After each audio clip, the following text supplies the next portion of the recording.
चलिए स्टार्ट करते हैं chapter physical feature of India. जैसा कि हम पहले ही बता चुके हैं कि आपको एक समरी वीडियो, दो वीडियोस में, दो पार्ट्स में आपको समरी पूरे चैप्टर की मिल चुकी है। अगर आपने देख लिया होगा तो आपको ये चैप्टर समझने में बहुत ही देर नहीं लगेगी, बहुत आसानी से आप समझ सकते हैं। चलिए, और खासकर उन लोगों के लिए तो मैंने पहले से ही आपको रिकॉर्डिंग भेज दी है, जो लोग क्या कहते हैं इंटरनेट इशू की वजह से जुड़ नहीं पा रहे हैं, जैसे कि अनुभव हैं, जैसे कि क्या कहते हैं गायत्री हैं। मुझे एक जानकारी चाहिए था कि कल के दिन आप लोगों ने बायो पढ़ा था, उसका क्या रिएक्शन है, कैसे क्या समझ में आया कि नहीं आया, वो सब पूछना चाहते हैं।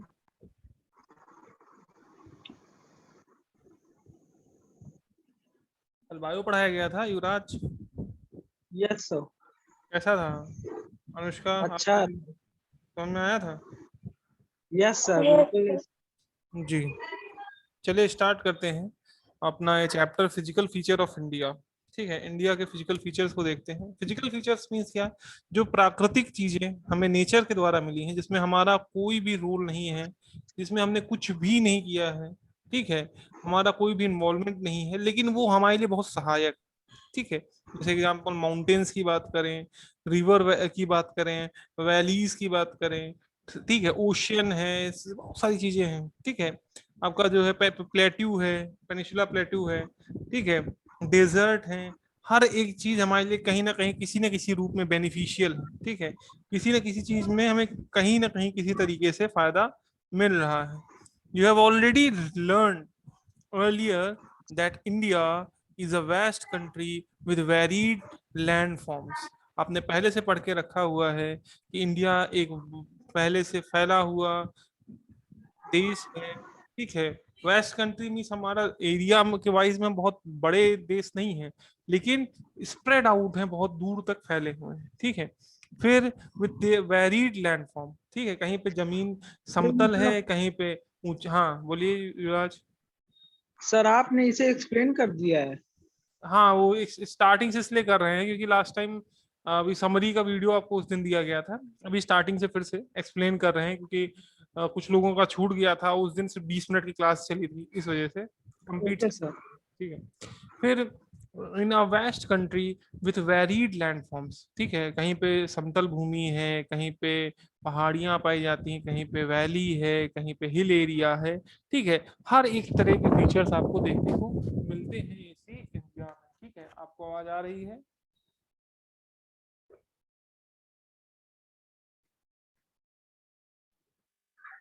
नेक्स्ट, तो हम बात what kind of. Sir, slow आने लगे। अच्छा ठीक है, हेलो। किस तरह के रीजन में, किस तरह की जगह में आप खुद रहते हैं, ये पूछा गया है। तो आप प्लेन रीजन्स में रहते हैं। ठीक है, समतल भूमि जहाँ पे आपको मिलती है। If you live in plain, आप जब अगर प्लेन में रहते हैं, you are familiar with the vast stretch of the plain land. आप इस प्लेन लैंड के बारे में अच्छा जानते होंगे। रीजन क्या है? यहाँ पे अच्छे से खेती की जा सकती है। आप उन लोगों का सोचिए जो तराई इलाकों में रहते हैं या हिली रीजन्स में रहते हैं, वहां पे जैसे आपने जीने देखे हैं, अरे है तो है ही, सबके घर में है। ठीक है, स्टेप्स जिससे सर, आप ट्रेस फार्मिंग। स्टेयर्स हैं, सर, स्टेयर्स। ट्रेस फार्मिंग करते हैं। हाँ, टेरेस फार्मिंग, उससे यस स्टेप्स सर। देखे हैं, स्टेप्स या फिर स्टेयर्स, यस सर। कोई भी जो भी। तो उसमें क्या रहता है, एक एक स्टेप बनाया जाता है ना, वैसे ही मिट्टी को काट यस काट सर। करके ऐसे एक एक स्टेप बनाया जाता है। उसमें कितना सारा पैसा खर्च होता है, उसके बाद जाके कहीं कोई फार्मिंग हो पाती है। तो वहां पे कितना प्रॉब्लमेटिक रहता है। प्लेन एरियाज में उसके मुकाबले कई गुना सस्ते में हम लोग काम कर सकते हैं, क्योंकि उतना ज्यादा हमें इन्वेस्टमेंट नहीं करना पड़ता है। ठीक है, प्लगिंग करके हम लोग कोई भी बीज बो करके हम खेती कर सकते हैं। तो डिफरेंसेस हैं। ठीक है, in contrast if you live in hilly region, the rugged terrain with the mountains and valleys are common features. वहां पे आपको पहाड़ियाँ, खाई सब मिलता रहेगा। ठीक है, हर एक चीज से आप फैमिलियर होंगे अगर आप वहां रहते हैं। ठीक है, अमूमन ठंडक भी रहती है ज्यादा। ठीक है, इसीलिए हिल स्टेशंस पे लोग जाते हैं। अब आपका क्वेश्चन होगा कि हाँ, हिल स्टेशंस पे ही लोग क्यों जाते हैं? इसका रीजन ये है क्योंकि जैसे जैसे एल्टीट्यूड में ऊपर हम जाते हैं, वैसे वैसे एयर प्रेशर, जो हवा का दबाव है, वो कम होता रहता है। जब हवा का दबाव कम होता है तो सिंपल सी बात है क्या होगा, सिंपल सी बात है, आपका जो टेम्परेचर है वो घट जाएगा। ठीक है, क्योंकि जैसे जैसे ऊपर जाएंगे उतना उतना हवा का दबाव कम होगा। जब हवा का दबाव कम होगा तो सीधी सी बात है क्या होगा, टेम्परेचर लो होगा। लो होगा। यार ये कहाँ जा रहे हैं?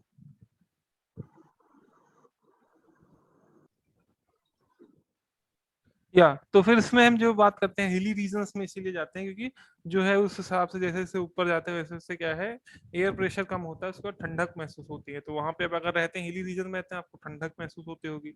इन contrast if you live in hilly region, okay, पता ही है। In fact our country has practically all the major physical features of the earth. Earth में जितने भी प्रकार के फिजिकल फीचर पाए जाते हैं वो सारे फिजिकल फीचर हमारे भारत देश में उपलब्ध हैं। मींस माउंटेन भी है, प्लेन रीजन्स भी हैं, डेजर्ट बंजर जमीन भी है, प्लेट्यू भी है, आइलैंड भी है, सब कुछ है।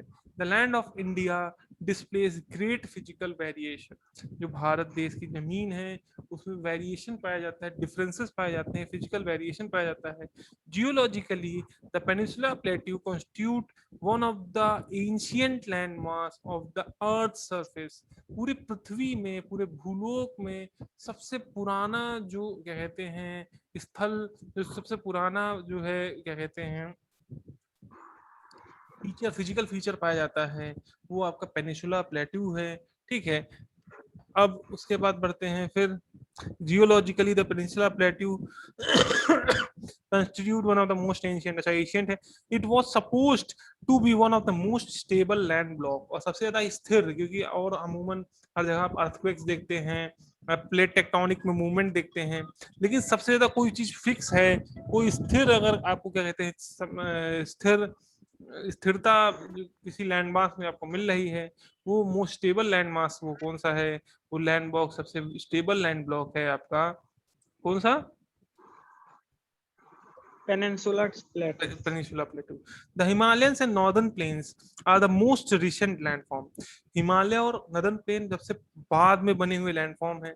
अच्छा, अब ये जो है स्थिर नहीं है, रीजन क्या है? क्योंकि सबसे पहली चीज तो ये तो खुद ही मूवमेंट की वजह से बने हैं। हिमालयन माउंटेन्स जो हैं, ठीक है, नदन प्लेन्स जो बने हैं, ये सब मूवमेंट की वजह से बने हैं। क्योंकि जो Himalayan Himalayan mountain young full mountain, ठीक है, जब दो साइड से प्लेट टेक्टोनिक एक दूसरे से टकराई तो बीच का जो हिस्सा है वो उठ करके सामने आगे आ गया, तो जाके हिमालयन माउंटेन बना। तो जब वो खुद ही मूवमेंट से बना है तो सिंपल सी बात है क्या होगा कि आपको वहां पे स्टेबिलिटी ज्यादा नहीं मिलेगी। लेकिन सबसे यंगेस्ट जो है आपका नदन प्लेन जहां आप रह रहे हैं, और आपका दूसरा जो है वो कहलाता है आपका मोस्ट रिसेंट में Himalayan ranges. From the view point of geology, अगर जियोलॉजी के हिसाब से देखें, Himalayan mountains forms an unstable zone, ये यहाँ पे स्थिरता आपको नहीं मिलेगी। The whole mountain system of Himalaya represent a very youthful topography with the high peaks, deep valley and fast flowing rivers। यहाँ पे आपको बहुत सारी चीजें मिलेंगी। अगर आप यहाँ पे टोपोग्राफी मैप देखें, यहाँ के फिजिकल फीचर्स को देखना चाहें, तो यहाँ आपको बड़ी बड़ी ऊंची ऊंची चोटियां भी देखने को मिलेंगी, गहरी खाई देखने को मिलेगी, और साथ ही साथ तेजी से बहाव में बहने वाली नदियां भी देखने को मिलेगी। नदल अब जो नदन प्लेन बना वो कैसे बना? नदन प्लेन इस तरह से बना कि भाई जब माउंटेन्स बने वहां पे ग्लेशियर से इकट्ठा हुए, वहां से जो पानी बहाव में बहता था वो जो है पत्थर को टुकड़ों में तोड़ करके, छोटे छोटे टुकड़ों में तोड़ करके, जिसे हम एल्यूवियम कहते हैं, वो बहा करके जा करके नदी किनारों में जब उनका फोर्स कम हुआ तो इकट्ठा होने लगा, और वहीं पे जाके क्या बन गया? आपका बन गया northern plain. The peninsula plateau is composed of igneous and metamorphic rock with gently rising hills and wide valleys. और क्या है, पेनिनसुला प्लेटू में ज्यादातर इग्नियस और मेटामॉर्फिक रॉक आपको मिलता है, जो कि थोड़ा सा हिल जो राइज अप हो गई वो, और जो वैलीज हैं उनकी वाइड वैलीज हैं, चौड़ी खाइयां हैं, ठीक है, यहाँ पे गहरी खाई नहीं है, चौड़ी खाई है, वो सब वहां पे मिलता है।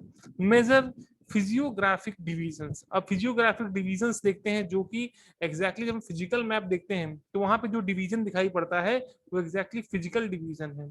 और बाकी अभी हम जो मैप यूज करते हैं वो ज्यादातर पॉलिटिकल मैप होता है, जिसमें हम अलग अलग राज्यों को, उत्तर प्रदेश, मध्य प्रदेश, ये अलग अलग राज्य, 28 स्टेट्स और बाकी यूनियन टेरिटरीज, 9 यूनियन टेरिटरीज को देखते हैं। ठीक है, तो वो जो है कहीं ना कहीं वो सब जो है हमारा पॉलिटिकल मैप में दिखाई पड़ता है, क्योंकि हमने खुद उसको डिवाइड किया है। कोई फिजिकल डिवीजन बाय नेचर नहीं है।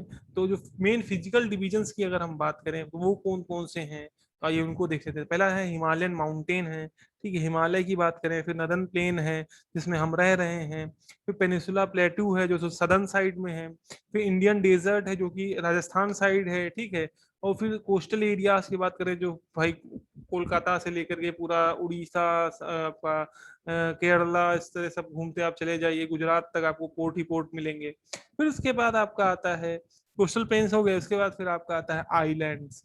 फिर दो आइलैंड्स आपको मिले हैं जैसे कि अंडमान निकोबार, लक्षद्वीप आइलैंड, ठीक है। इन सभी चीजों के बारे में अलग अलग डिस्कस करेंगे। सबसे पहले हिमालयन माउंटेन्स की बात करते हैं। इसमें देखिए जो भी आपको ज्यादातर चीजें दी हैं, इसमें डेटा दिया है, जो समझाया जा सकता था वो मैंने वीडियो में आपको कवर अप कर दिया है, ठीक है। Summarized video related to the science भी अवेलेबल है, अगर आपको रिक्वायरमेंट हो आप लोग हमें मैसेज कर सकते हैं, हम उसको भी भेज देंगे। चलिए ठीक है, साइंस रिलेटेड भी समराइज वीडियो हैं पर्टिकुलर आपके अलग अलग चैप्टर्स के, चाहे फिजिक्स के हो चाहे केमिस्ट्री के, ठीक है। अब हिमालयन माउंटेन्स की बात करें, द हिमालयाज जियोलॉजिकली यंग, ठीक है, सबसे पहली चीज तो सबसे नया है, एंड स्ट्रक्चरली फोल्ड माउंटेन, ठीक है। फोल्ड माउंटेन क्या है, जैसे कपड़े की परत दर परत आप मोड़ते रहते हो वैसे ही कुछ है, जैसे कि आप अगर दो साइड, एक मिनट माइक में हटा रहा हूँ, नहीं माइक नहीं हटा रहा हूँ, रुक जाइए, ले लेता हूँ ये एनोटेशन, या ठीक है, एक ये है और एक ये इधर से है। अब इधर दोनों साइड से प्रेशर पड़ रहा है, तो जो ये बीच का एरिया है, मीन्स इसकी हम बात कर रहे हैं, ये जो होगा ऊपर की तरफ उठेगा, ठीक है। जब इधर से प्रेशर प्लेट टेक्टोनिक डाल रहा है, इधर से प्रेशर प्लेट टेक्टोनिक डाल रहा है, तो बीच का एरिया ऊपर उठने लगा, ठीक है। तो ये क्या हो रहा है, फोल्ड होके ऊपर आ गया रहा है ना, तो इसीलिए इसे क्या बोला गया, यंग फोल्ड माउंटेन बोला गया। किसे बोला गया young fold mountain? Young fold mountain बोला गया आपके हिमालयन को, यंग फोल्ड माउंटेन बोला गया। पहली चीज तो फोल्ड होके मींस प्लेट टेक्टोनिक के मूवमेंट में फोल्ड होके बना है, और ऊपर से यंग है, इसलिए इसे यंग फोल्ड माउंटेन भी बोला गया, ठीक है। अब ये क्या है, नदन, ये आपके लिए बहुत प्रोटेक्टिव लेयर की तरह काम करता है, जैसे ना कि आप फेसबुक व्हाट्सएप चलाते हो उसमें प्रोटेक्शन लगा देते हो कि आपके डीपी को कोई कॉपी ना कर सके, ठीक उसी तरह ये भी प्रोटेक्शन की तरह काम करता है, क्योंकि नदन साइड में जो हमारे जो देश हैं जो हमारे ऊपर हमेशा निगाहें बनाए रखते हैं कि हाँ हम इंडिया पे अटैक करके उनको कब्जा करना चाहते हैं, ठीक है, उनसे हमें प्रोटेक्ट करने का काम भी ये हमारा ये माउंटेन्स कर रहे हैं। दूसरा, जो सेंट्रल एशिया से जो विंड्स मूव करती हैं, ड्राई विंड, क्योंकि सेंट्रल एशिया से विंड मूव करेंगी, स्टार्टिंग में तो उनके पास रेन रहती है, लेकिन इंडिया तक पहुंचते पहुंचते वो बिल्कुल ड्राई हो जाती है, बिल्कुल सूख जाती है, ठीक है। तो पता चलेगा ड्राई विंड्स मूव करती, जिसकी वजह से हमारे यहाँ पे पूरा देश लगभग बर्फ से ढका रहता, बंजर होता है अमूमन, तो इस वजह से बहुत सारी दिक्कतें होती, और उस सब से मदद करने का, बचाने का हमें कोई करता है तो ये माउंटेन्स ही करते हैं, clear. These mountains range runs in the west east direction, west से ईस्ट की तरफ डायरेक्शन में ये इनका माउंटेन की जो रेंजेस हैं, पहाड़ियां हैं, इनका मूवमेंट होता है, ठीक है। From Indus to Brahmaputra, Indus नदी से लेकर के ब्रह्मपुत्र नदी तक, the Himalayas represent the loftiest and one of the most rugged mountains barrier of the world. एक सबसे लॉफ्टीएस्ट मीन्स क्या है, आपने अगर कभी गेम खेले हो तो उसमें एक ऑप्शन आता है लॉफ्ट करने का, ठीक है, तो लॉफ्ट मीन्स उठा के गेंद को छक्का मारने का, ठीक है। वैसे लॉफ्ट मीन्स क्या, बहुत ऊंची ऊंची पहाड़ियां, चोटियां इसमें देखने को मिलेंगी, वन ऑफ द लॉफ्टीएस्ट है, सबसे ऊंची ऊंची पहाड़ियां इसमें देखने को मिलेंगे, और सबसे मजबूत और सबसे ज्यादा टफ आपका जो है ये बैरियर ऑफ द वर्ल्ड है, पूरे विश्व का एक बैरियर की तरह काम करता है, चाहे वो इंडिया में रेनफॉल कराना हो और चाहे ड्राई विंड से इंडिया को बचाना हो, दोनों रूप में ये एकदम बांध की तरह काम करता है। दे फॉर्म एन आर्क, ये सर्कल के आर्क की तरह है, ठीक है, इसीलिए मूव करते हैं, जम्मू कश्मीर से घूमते घूमते अरुणाचल प्रदेश तक आते हैं, जिसमें नेपाल से भी कवर अप होकर आते हैं, तो एक आर्क की तरह है बने हुए, ठीक है। फिर which covers a distance of about 2400 kilometre, और ये लगभग 2400 किलोमीटर का हिस्सा कवर अप करते हैं। Their width varies 400 to Kashmir to 150 kilometre Arunachal Pradesh. Width इनकी चौड़ाई सबसे ज्यादा 400 किलोमीटर है जम्मू कश्मीर कश्मीर में, और घटते घटते घटते घटते घटते 150 किलोमीटर तक आता है अरुणाचल प्रदेश में।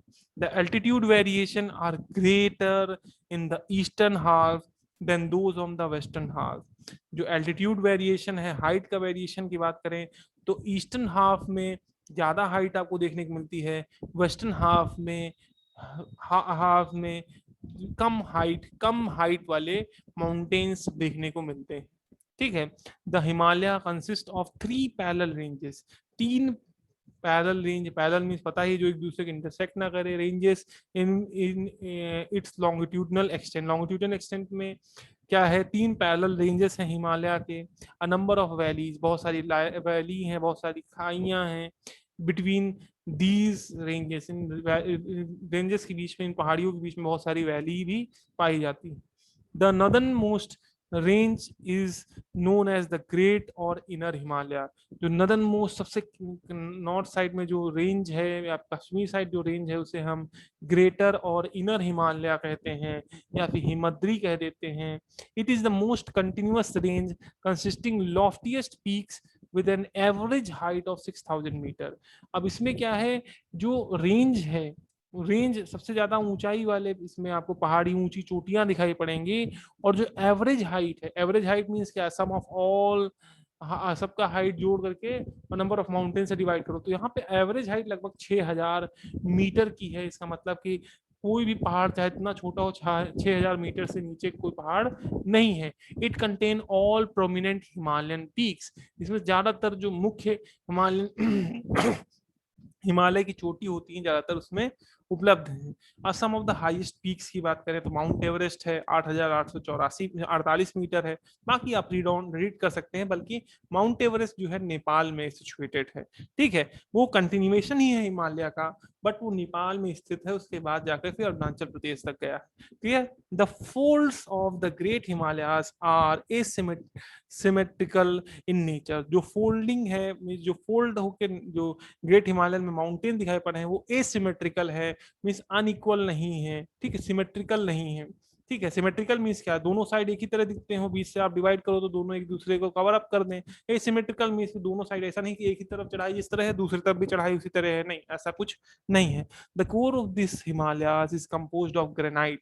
इसमें जो मुख्य जो पत्थर आपको मिलाई पड़ता है वो ग्रेनाइट मिलता है। It is perennial snow bounded, और यहाँ पे ज्यादातर आपको बर्फबारी होते हुए दिखाई पड़ती है, और ज्यादातर बर्फ जमी रहती है।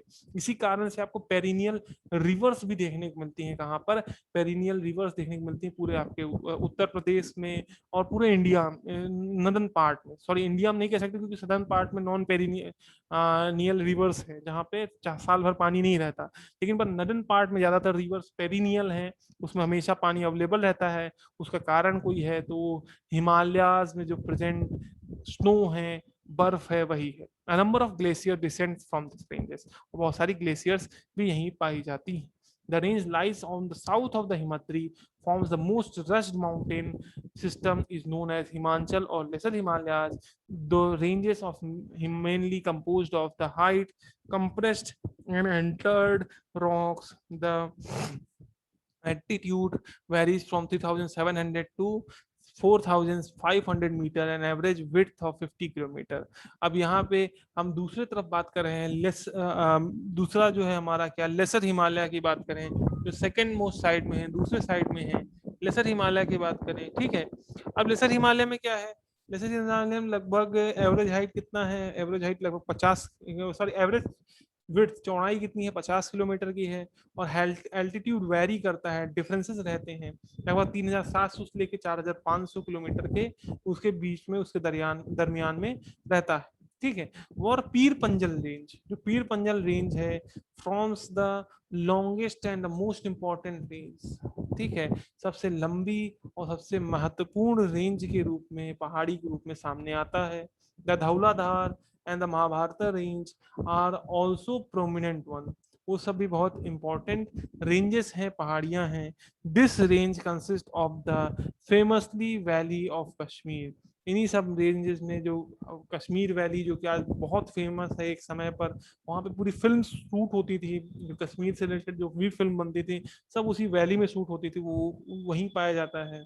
The Kangra and the Kullu valley, Kullu Manali घूमने जाते नहीं हिमाचल प्रदेश में, वो सब भी इसी में सिचुएट करता है, जिसमें हम लोग, बहुत से लोग घूमने का मौका पा चुके हैं, बहुत से लोग नहीं पाए हैं। ठीक है, उसमें भी हम भी हैं, हो सकता है आप भी हो, नहीं ना हो, अच्छी बात है, आप लोग देख के आए हैं। तो the region is well known for it is hill station, वहाँ पे सबसे ज्यादा फेमस हिल स्टेशन हैं। खासकर गर्मियों के समय पर जो उत्तर प्रदेश में या उत्तर भारत में जो नदन पार्ट में जितने लोग ऊब जाते हैं, ठीक है, जितने लोग जो है गर्मी से ऊब जाते हैं, वो फिर कुल्लू मनाली जैसे शहरों की ओर, हिल स्टेशन की ओर भागते हैं। The outer most range of Himalaya is Shivalik, और सबसे बाहरी जो रेंज है हिमालयास का वो शिवालिक रेंज है। They extended over width of 10 kilo to 50 kilometre, इनकी चौड़ाई लगभग 10 से लेकर 50 किलोमीटर तक है। And have an altitude variation between 900 to 1100 metre, और उनकी हाइट अगर बात करें तो सिर्फ 900 से लेकर के 1100 मीटर के बीच में ही रहती है। These ranges are composed of unconsolidated sediments throw down brought down by the rivers from the main Himalaya range locate the farther north. और इसमें जो है रॉक्स नहीं आपको ज्यादातर मिलते हैं, ये जो है इसमें सेडिमेंट्स मिलते हैं, ठीक है, छोटे टुकड़े मिलते हैं जो कि पानी के बहाव के कारण बहते हुए आकर के एकत्रित हो जाते हैं, एक साथ इकट्ठा हो जाते हैं, ठीक है। Himalayas, Himalaya ranges located farther north, Himalayan ranges located further north. These valley are covered with thick gravel and aluminium. Aluminium और ग्रेवल यहाँ पे पाया जाता है, बहुत यहाँ पे मिलता है आपको ज्यादातर इंपॉर्टेंट चीजों में। अगर हम बात करें, the longitudinal valley lying between the lesser Himalaya and the Shivalik is known as Duns. ये सब जो पहाड़ियों के नाम बताए गए हैं, ठीक है। बिसाइड द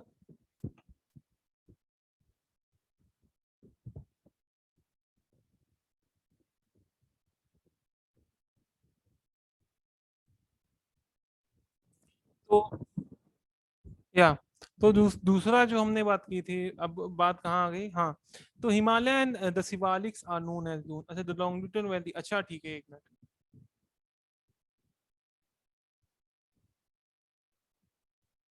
अरे ड्यून वाला हमारे साथ तो बताया ही गया है इसमें, ये ऐसे कुछ, ये लंबी वैलीज थोड़ा सा मीन्स की गहरी नहीं है, ठीक है, थोड़ा दूर तक ये वैलीज जो मिलती हैं इन्हें हम ड्यून्स कहते हैं। जैसे कि आप एग्जांपल सुन रहे होंगे देहरादून, ठीक है, तो वो उसी के नाम पे पड़ा है, ठीक है। इन्हें ड्यून कहा गया है, जो कि एग्जैक्टली दो वैली, दो पहाड़ियों के बीच में जो लंबी वैली पाया जाता है, एग्जैक्टली प्लेन नहीं होते बट प्लेन टाइप के होते हैं, ठीक है, इन्हें ड्यून्स कहा गया है, ठीक है। जैसे देहरादून, कोटली ड्यून, पाटली ड्यून, ठीक है, ये सब वेल नोन ड्यून्स हैं जिनको हम जानते हैं।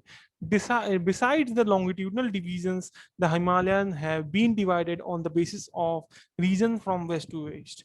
और longitudinal division को अगर छोड़ दें उसके बावजूद भी कई सारे रीजन के बिहाफ पर वेस्ट से ईस्ट डायरेक्शन में कहीं ना कहीं हिमालय को विभाजित करके रखा गया है, अलग अलग जोन्स में विभाजित करके रखा गया है। These divisions have been demarked by river valleys. इन सभी डिविजन्स को हम रिवर वैली, नदियों के में बनाई हुई जो वैलीज हैं उनके द्वारा जानते हैं। For example, the part of Himalaya lies between the Indus and Sutlej was traditionally known as Punjab Himalaya, but it is also regionally as Kashmir and Himachal Himalaya from west to east. अब ये जो नदियों के बीच में जो अलग अलग वैलीज पाई गई हैं उनकी अलग अलग नाम बताए गए हैं, ठीक है। जैसे कि एक पंजाब हिमालय है, दूसरा हिमाचल की बात की गई, हिमाचल प्रदेश जो बना है। And a part of Himalayas lying between Sutlej and Kali river known as Kumaon Himalayas. और सल्तुज और काली नदी के बीच में जो ये बना है, वैली बना है, ठीक है, जो बीच का एरिया जो है उसे हमने क्या नाम दिया गया है, Kumaon Himalayas. The Kali and Teesta river demarcated the Nepal Himalayas and the part of lying between the Teesta and, अच्छा ये काली नदी और जो तीस्ता नदी के बीच में जो है आपका वैली है वो नेपाल हिमालय हो गया। और जो पार्ट लाई कर रहा है तीस्ता और डिहंग रिवर के बीच में, उसे हमने असम हिमालय बोल दिया। These are the regional name also in these broad category find out the number of regional names of the Himalayas। इसमें देखिए कई सारे रीजनल वहाँ की जो है अलग अलग भाषाओं में, अलग अलग जगहों में, अलग अलग रूप में जो नाम दिया गया है उसकी बात की गई है, व्याख्या की गई है। The Brahmaputra marked the easternmost boundary of the Himalaya beyond the Dihang Gorge The Himalayan blend sharply to the south and spread along with the eastern boundaries of India. There are the Purvanchal and the eastern hills and the mountain. These hills running through the north to eastern states are mostly composed of strong sandstones which are sedimentary rock covered with dense forest. They mostly run a parallel range of valley. The Purvanchal comprises of Patkai hills and the Naga hills and the मनई hills. अब ये इन hills की बात की गई है, इन particular जो है पहाड़ियों की बात की गई है जो कि जिनमें सेडिमेंट्स पाए जाते हैं, सेडिमेंट्स जो कि ज्यादा फर्टाइल होते हैं, इसीलिए आपको यहाँ पर एवरग्रीन फॉरेस्ट ज्यादा देखने को मिलेंगे, फॉरेस्ट देखने को मिलेंगे। पूरी तरह से जितने भी हिल्स हैं फॉरेस्ट से पूरी तरह से कवर अप रहते हैं। ठीक है, नेक्स्ट बात करते हैं नदन प्लेन्स की। नदन साइड में हम भी रहते हैं, इसी प्लेन में हम भी रहते हैं। Northern plains have been formed by the interplay of the three major river system. तीन बड़ी नदियां हैं, उन्हीं के कामों की वजह से वो जो पानी बहा करके लेके आती हैं, उनके साथ जो मिट्टी बह करके आती है, छोटे छोटे टुकड़े एल्यूवियम बह के आता है पहाड़ियों से, उन्हीं की वजह से ये नदन प्लेन बना है। उसमें कौन कौन है आपका, एक है आपका Indus, Indus river, Ganga and Brahmaputra along with their सब ट्रिब्यूटरीज, और उनके ट्रिब्यूटरीज मीन्स जो और खंडित हुए हैं, बीच बीच में खंड हुए हैं, इनके अलग अलग नदियों में कई पार्ट्स हो गए हैं, टूट गए हैं, उनको भी लेकर के। This plain is form of alluvial soil, और यहाँ पे आपको एलुवियल सॉइल मिलेगा जो कि सबसे ज्यादा फर्टाइल होता है। The decomposition of alluvium is a vast basin lying of the foothills of Himalayas over a million of years formed a fertile plain। ये एल्यूवियम का फॉर्मेशन कैसे हुआ, उसके बाद ये प्लेन कैसे बने, जब सैकड़ों हजारों साल से जब पानी बहता रहा बहता रहा बहता रहा, हिमालयन रीजन्स में, रेंजेस में, वो पानी का मिट्टी धीरे धीरे जो हिली रीजन्स थे, किनारे थे, वहां से कट के आती रही, और जाके ये लगभग मिलियंस ऑफ ईयर में, करोड़ों लाखों सालों में जाकर के ये फिर धीरे धीरे एल्वियम के प्लेन बन पाए। It spread over area of 7 lakh kilometre, इसमें लगभग नदन प्लेन लगभग 7 लाख स्क्वायर किलोमीटर का एरिया आता है। The plain being from 2400 kilometre long 240 to 320 kilometre broad, लगभग इसकी लंबाई 2400 किलोमीटर है, चौड़ाई 240 से लेकर के 320 किलोमीटर तक है। इट इज डेंसली पॉपुलेटेड, यहाँ पे सबसे ज्यादा आपको जनसंख्या मिलेगी, उसी में उत्तर प्रदेश आता है, सबसे ज्यादा जनसंख्या वाला प्रदेश हो गया। ठीक है, एंड फिजियोग्राफिक डिविजन्स, और ये यहाँ पे फिजियोग्राफिक डिवीजन, आपको फिजिकल डिविजन्स भी आपको कई सारे मिलेंगे। Which is rich of soil covered combined with advocate water, यहाँ पे पानी का भी सप्लाई अवेलेबल सही से रहता है, अच्छा क्लाइमेट है और उपजाऊ भूमि है, इसीलिए यहाँ पे ज्यादा पॉपुलेशन मिलेगा, क्योंकि यहाँ पे सेटलमेंट करना आसान था स्टार्टिंग के समय पर, क्योंकि यहाँ पे आसानी से आप प्रोडक्शन कर सकते हो, क्रॉप्स को उगा सकते हो। ठीक है, it is agriculture a productive part of India, सबसे ज्यादा प्रोडक्शन अगर एग्रीकल्चर में होता है वो कहाँ से होता है, इसी हिस्से से होता है भारत में। The river coming from the northern play mountains are involve in depositional work, the lower course due to the gentle slope and the velocity of river decreases with the result in the formation of riverine island। क्या होता है, जब पानी तेजी से ऊपर से बहाव के साथ बहते हुए आता है, थोड़ी थोड़ी मिट्टी लेकर आता है, जब वो ऊपर से स्लोप से आ रहे थे तब उनकी वेलोसिटी तेज थी, तेजी से बह रहे थे, जब बराबर में प्लेन में आ जाते तो उनके बहाव धीरे धीरे कम होने लगता है, और बीच में क्या है, वो मिट्टी इकट्ठा होती रहती है, इकट्ठा होती रहती है, और एक आइलैंड का शेप ले लेती है, जैसे ब्रह्मपुत्र नदी के बीच में एक आइलैंड बन गया है। ठीक है, इस तरह से कई सारे आपको आइलैंड भी देखने को मिलते हैं। The rivers in their lower course split into numerous channels due to the deposition of silt। अब कई सारे खंडों में ये नदियां टूट जाती हैं क्योंकि सिल्ट डिपॉजिट होता है, इकट्ठा होता है, इस वजह से कई सारे खंडों में भी आपको नदियां टूटते हुए मिलती हैं। These channels are known as distributaries। क्या है, इन चैनल्स को हम डिस्ट्रीब्यूटरीज कहते हैं, क्योंकि डिस्ट्रीब्यूट कर रहे हैं, तोड़ रहे हैं क्या, नदियों को हिस्सों में, और फिर जाके अगर कोई नदी जाकर के बड़ी नदी में मिल जाती है उसको हम ट्रिब्यूट कहते हैं, और जब जाके वो टूट जाती है तो डिस्ट्रीब्यूट कहते हैं, तो डिस्ट्रीब्यूटरीज बन जाती हैं, कई सारी नदियों के टुकड़े बन जाते हैं, अलग अलग खंड बन जाते हैं। तो northern plains is broadly divided into 3 section. नदर्न प्लेन्स 3 हिस्सों में विभाजित किया गया है। Western part of northern plain refer to Punjab plain, western part में पंजाब की तरफ साइड में जो प्लेन है वो आ जाता है, found by the Indus and it's tributary, Indus नदी और उसके जो साथ अलग अलग नदियां जो उसके साथ मिली हैं उसने उनसे मिलकर ये प्लेन बना है। इसका ज्यादातर हिस्सा आपको पाकिस्तान में देखने को मिलता है, बहुत कम हिस्सा आपको भारत में देखने को मिलेगा। Indus and its tributaries the Jhelum, Chenab, Ravi, Beas, ये सब नदियों के नाम है जो कि ये सब हिमालय से ओरिजिनेट होती हैं, और इन्हीं सब के वजह से जाकर के आपका एक वेस्टर्न प्लेन बन पाया जो कि आपका पंजाब प्लेन्स है। इसका ज्यादातर हिस्सा आपको कहाँ पे देखने को मिलेगा, वो देखने को मिलेगा आपको पाकिस्तान में, ठीक है, आज के पाकिस्तान में।